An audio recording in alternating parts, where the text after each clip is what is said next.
États-Unis, hein, mais finalement les choses ont été retardées, comme je vous l'ai dit. Donner le Truvada de façon large, on ne va plus être en double aveugle.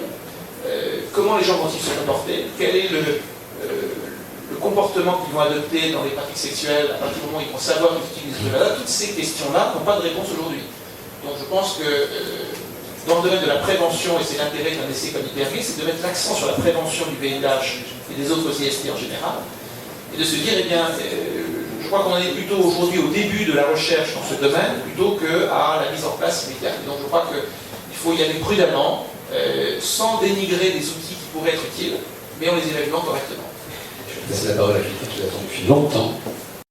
L'ensemble des autres mesures de prévention, lorsqu'elles sont bien appliquées.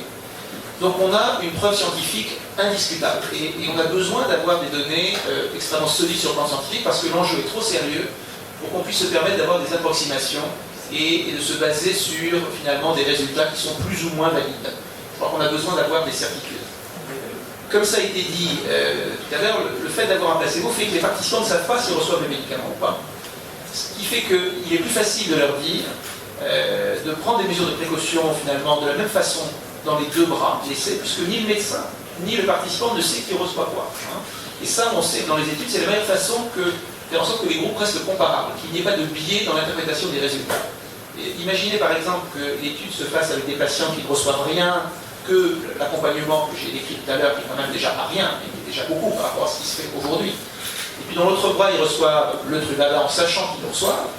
Eh bien, on peut s'attendre à ce qu'il y ait des biais multiples. C'est-à-dire que les patients qui sont dans l'étude, et on vous tire au sort et on dit vous êtes dans le bras, vous n'avez que l'accompagnement, eh bien on va me dire merci bien, ça m'intéresse, mais enfin, cette étude, je ne suis pas sûr de continuer très très longtemps. Hein. Donc déjà, on va avoir un certain nombre de personnes qui vont quitter l'étude en cours de route, et ce qui fait que les résultats vont devenir intraitables. Le deuxième biais important, et on rentre dans des considérations là, je le reconnais, techniques, et c'est comme ça dans la recherche, il faut que la recherche soit faite de façon rigoureuse pour avoir des résultats interprétables, eh bien c'est qu'on peut avoir un biais de comportement, et on peut imaginer que les personnes qui seraient dans le bras, vous n'avez pas de Truvada, on parle d'une recherche avec un par placebo, eh bien ça fait peur, on se dit mais on va être un cobaye. Non, je crois qu'il faut expliquer pourquoi on fait cela. Hein, et pourquoi on fait cela, j'ai essayé d'expliquer jusqu'à présent, c'est parce que d'une part, il y a une incertitude sur l'efficacité réelle et le niveau de protection que peut conférer le Truvada dans une situation comme celle de l'essai Hypergay. D'autre part, le fait de faire une étude, eh bien, participer à cette étude peut vous aider à essayer de réduire vos risques de contamination vis-à-vis du VIH et des autres IST en particulier.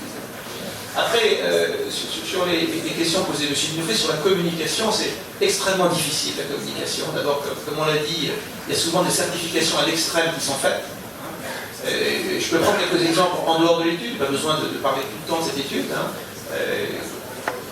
Oui, mais je suis ouvert à toutes les discussions parce que je crois que c'est en donnant des explications, en répondant à des questions précises, le plus précisément possible, qu'on peut arriver à lever les malentendus. Car encore une fois, je crois que dans cette étude, les choses, tout est fait pour essayer d'aider les personnes à réduire leur risque d'IST, d'infection sexuellement transmissible, et de faire en sorte qu'elles puissent avoir une vie sexuelle avec le maximum de sécurité possible. Voilà, c'est un peu ça l'objectif, bien entendu. Essayer aussi de savoir ce que peuvent apporter ce traitement par le Truvada. On pourrait y revenir tout à l'heure, et M. Sibéris, si vous avez allusion tout à l'heure, on commence à bien se connaître avec M. Sibéris, parce que finalement je passe presque plus de temps avec lui qu'avec d'autres personnes de mon cercle d'amis. Donc je connais bien ses talents d'enseignant et d'orateur maintenant. Je dois dire que comme lui, j'ai beaucoup d'estime pour mes collègues américains. J'ai travaillé aux États-Unis plusieurs années, je les connais bien. J'y vais d'ailleurs très souvent. Il m'arrive cependant de ne pas partager exactement leurs sentiments et de ne pas avoir la même opinion. Et je crois qu'on a le droit d'avoir une opinion différente et que les États-Unis font parfois des erreurs, que ce soit dans le domaine de la santé, dans le domaine politique. Personne n'est à l'abri de faire des erreurs ou une appréciation parfois pas tout à fait exacte au bon moment. Bon. Donc nous verrons bien. Pour ce qui est du bras placebo, transmissible, tout ce qui est fait en termes de prévention, puisqu'on va vacciner les personnes qui sont sensibles, par exemple, à la protection contre les virus des hépatites. On va dépister et traiter les IST même lorsqu'elles sont asymptomatiques, justement pour, là encore, essayer de casser la chaîne de la transmission et d'épidémie de ces IST qui sont aussi parfois tout à fait inapparentes. Bien, l'objectif est aussi de réduire l'ensemble de ces IST, et pas seulement le VIH. Donc je crois que cette étude, elle s'adresse à des personnes qui ont conscience qu'elles n'arrivent pas à mettre tout le temps le préservatif, et que quand c'est pas tout le temps, eh bien, ça veut dire qu'on s'expose au risque de temps en temps du VIH, mais aussi des autres IST. Et donc, dans le cadre de cette étude, eh bien, on essaie de prendre en charge ces personnes qui acceptent cette prise en charge médicale, et j'allais dire de façon à ce qu'elles se sentent un peu sécurisées par le fait qu'elles reçoivent des conseils, des informations, des options. Après, chacun est libre, finalement, dans ce qu'on propose, de choisir et d'utiliser ce qu'il veut. Hein, il y a le libre choix de la personne, finalement, de faire ce qu'il veut de sa vie sexuelle, mais au moins, on donne un cadre, on donne des informations et on assure une surveillance médicale et un traitement quand c'est nécessaire. Et le traitement, il n'est pas seulement pour le VIH, mais il est aussi donc pour cette question. Est-ce qu'on peut faire mieux avec un médicament en plus, ou bien est-ce que finalement... Avec le danger qui est aujourd'hui de substituer l'un à l'autre, c'est-à-dire le danger de donner l'impression qu'au fond, le Truvada suffirait à... C'est pour cette raison que dans l'étude, d'ailleurs, les participants ne savent pas s'ils prennent le Truvada ou pas, puisqu'ils ont le Truvada ou un placebo, ce qui nous permet de leur dire, écoutez, vous ne savez pas si vous recevez un traitement actif, on ne sait même pas si ce traitement est suffisamment actif, et donc il est important que vous... Vous en avez beaucoup des gens qui sont venus vous s'inscrire. J'allais dire, c'est... dans la salle. Oui. Je crois que ce qu'il faut expliquer, c'est qu'il n'y a pas de, comme je le disais, de miracle. Je crois qu'il faut que les personnes qui participent fassent, j'allais dire... Ils sont combien aujourd'hui à être inscrits? Écoutez, on nous pose la question toutes les semaines, mais donc je vais en rester au chiffre il y a 15 jours. Il y a aujourd'hui 80 personnes. Vous devez avoir recruté 300 peut-être. 300 en un an, donc on en a 80 en... Non, je vous ai dit en 4 mois tout à l'heure, on n'a pas encore fini le 4e mois, on l'aura fini au mois de juin. Donc on va dire que malgré les polémiques qu'il peut y avoir autour de l'étude, qui ont montré, je dirais, au fait qu'on ne comprend pas toujours ce qu'on veut faire, on est, à vrai dire, aujourd'hui dans l'objectif prévisible. L'objectif de l'étude est, encore une fois, d'essayer d'approcher des personnes qui ont conscience de prendre des risques, c'est-à-dire des personnes qui n'utilisent pas toujours le préservatif lors de leur rapport sexuel, et de leur dire, écoutez, on va essayer de vous prendre en charge le mieux possible pour vous permettre de réduire vos risques de contamination vis-à-vis du VIH, mais aussi vis-à-vis des autres maladies sexuellement transmissibles. C'est-à-dire qu'on va vous expliquer, vous rappeler comment on se contamine avec ce virus, quelles sont les pratiques les plus à risque, quelles sont les conduites à risque, comment se protéger avec le préservatif, car ça reste quand même la pierre angulaire de la prévention, et le procédé jusqu'à présent le plus efficace.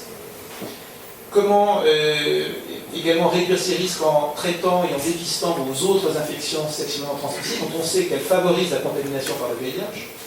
Et ces infections, elles peuvent être apparentes, quand on a par exemple une éruption dans une syphilis, ou quand on a des brûlures en urinant, quand on a une infection à gonocoque, mais parfois elles sont inapparentes, comme le VIH. Le VIH peut donner une maladie apparente, le sida, ou il peut être inapparent. Et tout ce qui est inapparent, eh bien, c'est plus difficile à appréhender, et c'est comme ça d'ailleurs que l'épidémie se poursuit, parce qu'on peut être contaminé sans le savoir et de façon inapparente. Et c'est la même chose pour les autres infections sexuellement transmissibles, et donc dans l'étude, on les dépiste, y compris chez les gens qui n'ont aucun symptôme, et on les traite. L'idée, c'est de prendre un certain nombre de gays actifs qui ne prenaient pas de risques et de leur demander de... Non, alors, bref, il s'agit de prendre des gens, comme je l'ai expliqué, qui ont des conduites à risque, qui ont cette conscience. Il faut déjà avoir conscience que dans ces pratiques sexuelles, on peut être amené à être dans des situations à risque parce qu'on n'utilise pas régulièrement le préservatif. Les personnes qui utilisent régulièrement le préservatif n'ont pas d'intérêt à participer à une vie comme celle-là. Donc, je disais que pour ces personnes-là, il y a donc tout un accompagnement de prévention qui est prévu, avec également du counseling, c'est-à-dire des personnes qui sont spécialement formées au conseil en prévention. Il y a également une vaccination contre les hépatites. On a parlé tout à l'heure d'hépatite C. Il y a également l'hépatite B qui se transmet par les rapports sexuels, l'hépatite A également. Il y a des épidémies d'hépatite A pour lesquelles, pour prévenir ces maladies, il existe des vaccins efficaces. Donc on vaccine les personnes qui le souhaitent. Pas pour la C, pas encore, mais ça va bientôt arriver. Pour le sida, par contre, c'est encore très très loin. Et donc, à ces personnes, on explique également ce que c'est que le traitement post-exposition, c'est-à-dire quand on a eu un rapport avec une personne de séropositivité inconnue ou séropositive et qui on a pris des risques, il est possible en France d'avoir accès dans tous les services d'urgence, dans tous les hôpitaux, au traitement post-exposition, c'est-à-dire une trithérapie que l'on prend après le rapport pendant 3-4 semaines. Ce genre méthodes de prévention qui sont disponibles en France alors que ce n'est pas le cas dans la plupart des pays en dehors de l'Europe. Eh bien, à ces personnes, on va leur dire, en plus de tout ça, dans le cadre de l'étude, on veut savoir si de rajouter un traitement antiviral par le Truvada apporte un bénéfice additionnel. Et j'insiste sur le côté additionnel, il ne s'agit pas d'une alternative, il s'agit d'un bénéfice additionnel. Et donc on veut avoir la preuve scientifique de cette amélioration de la protection, si tant est qu'elle existe. Et en effet, dans la littérature scientifique, aujourd'hui, on a un certain nombre d'études